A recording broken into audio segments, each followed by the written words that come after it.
Guys, it's 2026. And if you have not built a funnel, and if you have you optimized it? Do you know where you should first start when optimizing your funnel? Where to even begin? What if you've created a funnel and over time it's gotten a little bit complex? Something like this. If your funnel is one step or many steps, something like this, maybe it's more complex. Where to begin optimizing it? And in today's video, in today's training in our coaching program, we're going to cover the straight up step by step, where to start, what to start with on how to optimize your sales or marketing funnel. So if it looks anything like this, guys, you got a little bit of work cut out for you, but at least now we will know where to start. And this is it. So I'm going to present. I like to keep my decks pretty simple, guys, because I want to get the information across. So forgive me for no frills, no fluff, no extra useless images and stuff. This is the funnel optimization checklist. So every time you're looking at your funnel, be it one page, one step, or 15 or 30, this is where to begin. Step number one, optimize in this order, guys. The very first thing you always need to start with, because nothing else will matter, is your deliverability and your list quality. I talk about this all the time, and I have a number of resources on this. I have email deliverability training part 1, and then the follow-up part 2, where it covers everything from how to add the DNS records to how to check your deliverability score to how to get off of blacklists. And I think there's actually a 3-part because of the blacklist removal. So I have all the training that you need right here in the Dub coaching thing to understand about deliverability, as well as list quality. List quality means, are you having bounces? Are people actually opening your email? Are they relevant? Are they engaged? So if you're sending emails to cold lists in bulk emails with poor score, right, it's never going to work. I can say that with confidence. It's never going to work. So deliverability and list quality end up being the very first things that we need to diagnose and fix and be aware of, because without those, nothing else matters. We're going to, in this quick video, guys, we're going to cover each of these, how to diagnose and how to fix them.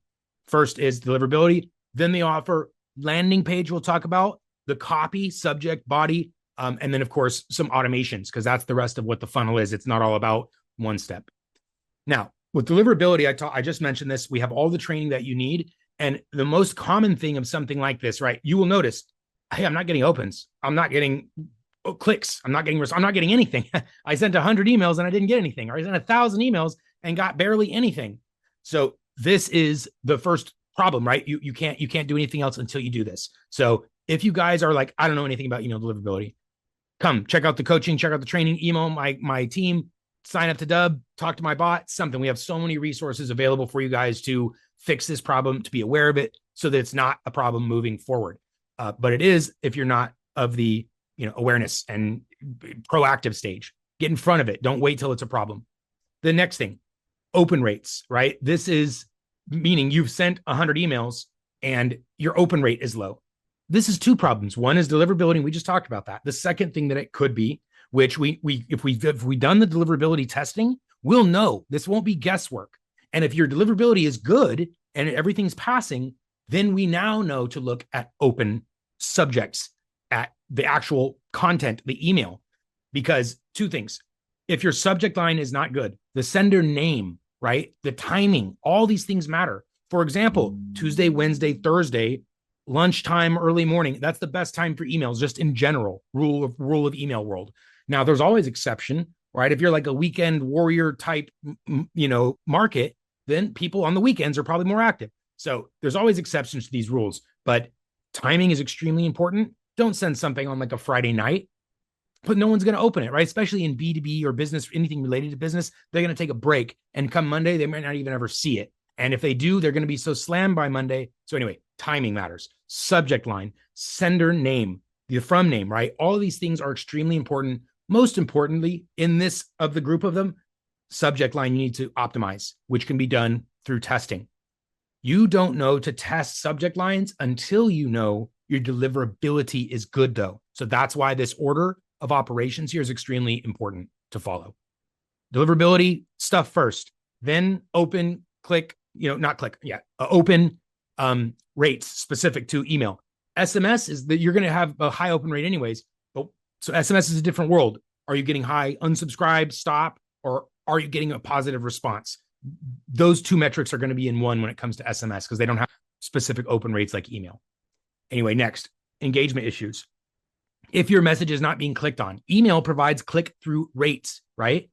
If that is low, and again, we talked about benchmarks in some previous videos, a benchmark you should absolutely be aware of. If this is cold, if this is a warm market, if who are you marketing to, you should try to, again, ask Google, ask an AI tool, what is an appropriate benchmark for this type of offer, for this type of audience, at least to get a ballpark of where you are. Because if you're getting one click out of 1,000 in any score, that's pretty low, right? It's probably well below a benchmark in any market or anything. So that means your CTA is a problem. That means that your email body is a problem. Your thumbnail might be a problem. There's a number of things. Again, if we're measuring click or response, those are two different things, right? Did they click on the video? Did they click on the link? Did they click on the thing in the message that you sent? Are you sending clickable links? If you're not sending a clickable thing, then that's not the engagement, the reply rate, the response rate, the acceptance rate, whatever. That is going to be the difference between clicks and engagement. If you don't have something clickable in your message, you're not measuring clicks. If you're sending plain text message only, which has a time and a place, each of these has an appropriate time and place in your funnel. And that's why it's down in this part 3 that we're measuring, because it may or may not be a part of your one-step funnel, right? Like I have a video page that has a calendar there. I'm not measuring click rates, right? I'm measuring conversion only, which is our next piece. So here's another thing, guys. When we're looking at workflows, each of these is a step. This is a full funnel, right? If you guys might be working with a simpler funnel that doesn't have multiple steps, but it is important to be aware that there are the steps in your funnel and being able to distinguish where one ends and the other begins. These visual funnel builders make this easy, right? This is Dub's visual funnel builder. And I can see, okay, send an email, add a tag, if this, then that. So this is a more complex workflow because it has behavior, right? If this, then that. I also have clear distinguishment between each step. So each step is clearly distinguished. This is step 1, if then. This is step 2, if then. So if your funnel is less complex or smaller or less visible than this, you need to make sure that you're able to identify one step from the other, right? And see what's the difference between one. Why, if it was one step working, why is the other step not? Is this first email awesome and the next is not? Is this first text message getting clicks and the second is not? Is the third getting some engagement while the one before it is not? This is just being aware of the ability to segment your performance of your funnel, the top, the middle, the bottom, step 1, step 2, step 3. Do you know the difference and where they are? And can you measure them individually? Because if you're not measuring, you're not just measuring everything as a whole, right? Well, I have 100 people come in and 1 person come out. That's not measuring your funnel appropriately. You need to measure performance on step-by-steps. Now, going toward the bottom of this, guys, we're almost done. Unsubscribes and complaints. This is the way to measure the negative end, right? We're always so focused on the positive aspect of the funnel, the replies, the clicks, the opens, the conversions.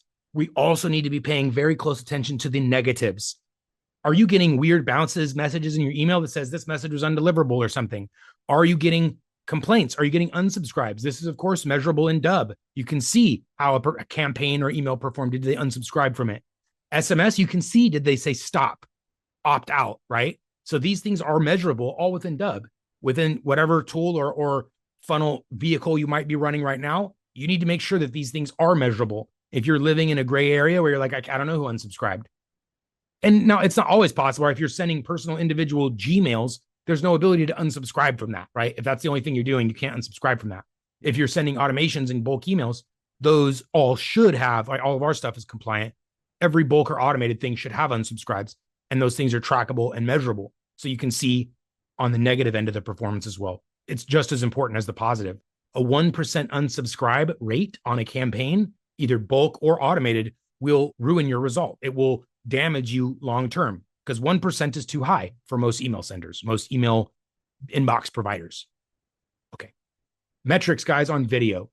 I'm gonna always advise if your funnel is underperforming and it doesn't have video, that's the number one thing to do. But most of us here in the Dub coaching will have already had video in their funnel, or I mean, I don't know why you wouldn't. You wouldn't be here and not using a video in your funnel, right? So you should all have a video in your funnel. And if you don't, perfect way to optimize a funnel. Step 1, step 3, step 5, doesn't matter. Add a video to an underperforming step, and it's a very easy fix. Now, if you already have a video, though, there's a few different metrics and ways to measure it within your funnel. The play rate, the watch rate, right? Are people dropping out at 10%, at 50%? Are they watching most of the video? Are they watching the other videos in the playlist? How important is it that they watch the other videos in the playlist? There's a few ways to get people to continue to do those things more, right? In the body of the message, telling them why, the hook, why they want to watch the video, the hook in the actual video to keep them watching. There's each of these elements. The mention the video in the first line, right, of the body of the message. If it's in a long email, don't do that. But if you have a weird long email, put the video higher up on the weird long email. If it's on a landing page, look at every professionally designed landing page. The video's always at the top, in the front, and the center, the most important video. If there's another video down there lower, I don't recommend that. Distraction, right? But anyways, play rate, meaning are they watching it? Are they clicking to watch it on the landing page from the email? Those are two different types of play rates, right? How much of it are they watching? And what is the rate at which they are watching it from the message or vehicle that it's being delivered? If you send 100 emails and you have 10 watches, that's a 10% play rate. And then if you, of those 10 plays, all of them watched 100%, that's 100% watch rate. So being aware of those different metrics, if you have a video heavy funnel, also are really important. There's two more.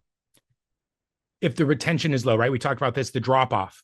If they're not watching the whole thing, if you have videos in your playlist and it's important they watch those videos in your playlist, you need to mention that, right? And say, hey, after this video, I have 1 or 2 or 3 other extremely important videos that you need to see, and they're going to play automatically, and you'll see them right here. You're getting low clicks on your CTA. I say this all the time, and it says it right here. Say it out loud. Point to the space. Tell them why they're going to click it. Tell them why they're going to continue watching to see the videos in the playlist. This is not even new, right? Like this has been tried and true 1,000 times over on platforms like YouTube, right? They're like, hey, if you want the secret, keep on watching. That's like 20 years ago because it works, right? It's a psychological trigger. We talked about NLP sort of concepts before.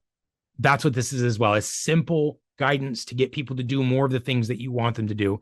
And it's in video, and you can measure all of these items. So here's the quick checklist, guys. And I can get this PDF over to you if you want to get your hands on it. It will be in this video form though as well. Low deliverability. That's the first problem to fix. Low opens, clicks, each stage of optimizing your funnel. This is how you should do it. And this is one way, guys, to measure a funnel at each of its individual phases, but also as a whole. But this is not looking at how many leads came in versus exactly how many subscribers came out.